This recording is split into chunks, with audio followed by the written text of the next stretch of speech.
everybody, and welcome to How to Road Trip. I just finished filming We Should Read a Book Club, so you should go check that out. Only if gore and disturbing stuff doesn't bother you, because we read Hannibal, so be wary. But anyway, this How to Road Trip specifically applies to people who have anxiety or travel anxiety. I have high anxiety all the time, pretty much, almost any time I leave my house.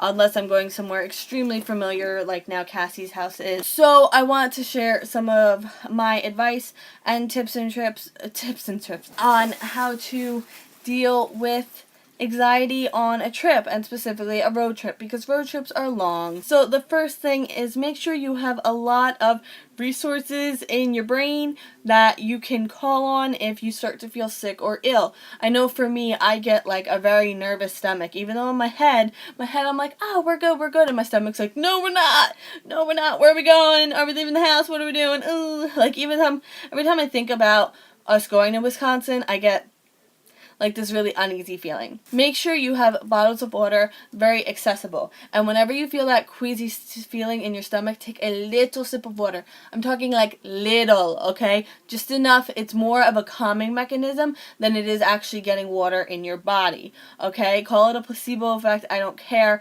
but take the tiny sips of water. Also, square breathing or deep breathing in general. Square breathing is you breathe in for 8 seconds. 5 to 8 seconds. You breathe in for 5 to 8 seconds, you hold it for 5 to 8 seconds, you breathe out to 5 to 8 seconds, and then you hold it for 5 to 8 seconds. Do what feels good. And also, deep breathing. Just calm yourself. Give yourself encouraging words. This will go extremely far. Restrooms and bathrooms are extremely important because I throw up, okay? It's what I do. I throw up when I have extremely high anxiety. Me and Cassie went into the city and I could hardly leave Penn Station because I had to keep going to the bathroom and throwing up. And I hadn't even eaten anything. And that's painful when you need to throw up. I'm sorry I'm saying that so much. I promise I'm almost done with this. Always look at the signs to where the next rest stop is going to be. Now this is either good or bad, but I think you can twist it in your mind to be a good thing, because if it's like next rest stop 9 miles, you have that 9 miles to decide if you need to go in there. 9 times out of 10 I say do it, because for me, I throw up once and then I'm good.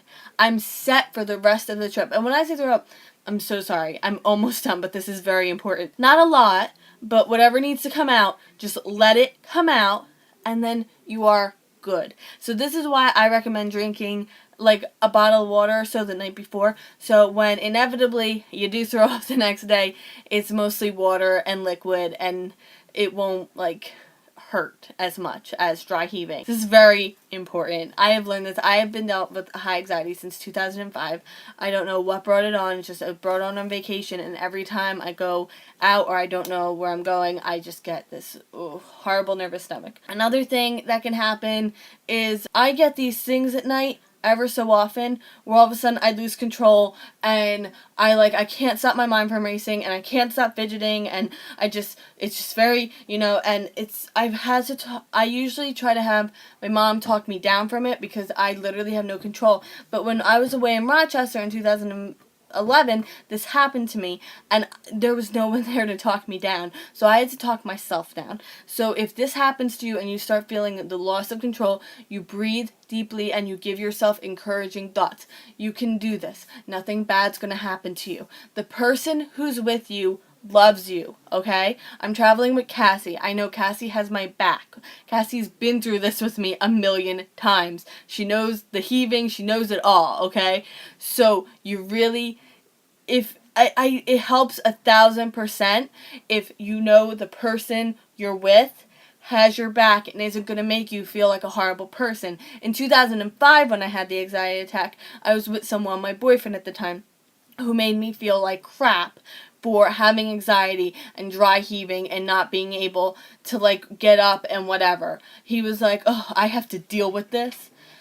And if the person you're with is like that, I highly suggest you rethink that, okay? I really do, but that's another issue. Plan as much beforehand in your head, and also plan that this is going to be a relaxing trip. Like when I had to go for competitions, it wasn't relaxing. I was competing. It was anxiety on top of anxiety. But this is a relaxing trip. I'm sure you're going on a relaxing trip. If you're not, message me down below and I'll have like more stuff for you. It really just all comes down to focusing on where you're going and what you're going to do when you get there. Look forward to it, because once you're there, I bet the anxiety is going to go down a little bit. It might go away completely because you're there, and the worst part is over.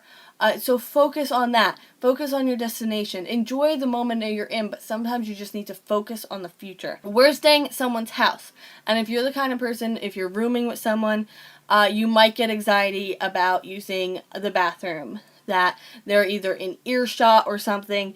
This happens to me. If you're worried about the person being in earshot of the bathroom, run the water, run the shower, do whatever you need to do, run her indispersantly.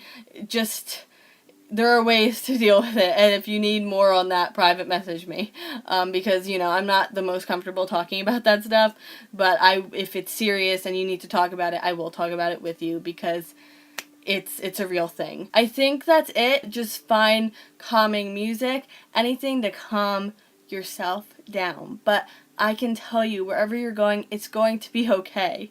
You're going to get there. It's going to be fine. If you have anxiety for planes, I think some of this can apply. I don't fly because my anxiety is just so high. I physically can't fly. But I do a lot of ground travel, and I have to worry about anxiety attacks on trains, on automobiles, I walking. So trust me, I've had almost 10 years to deal with it. And I hope some of this helps you. I know it's going to help me.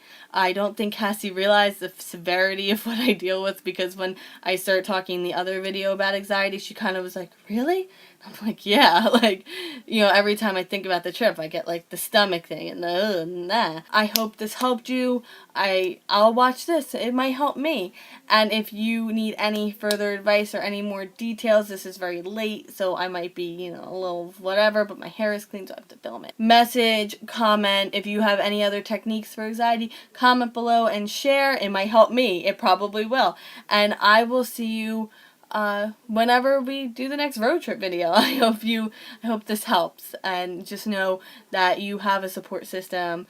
I'm here if you need to vent or talk. I got you, okay? And have a great night, or a great day, or a great afternoon.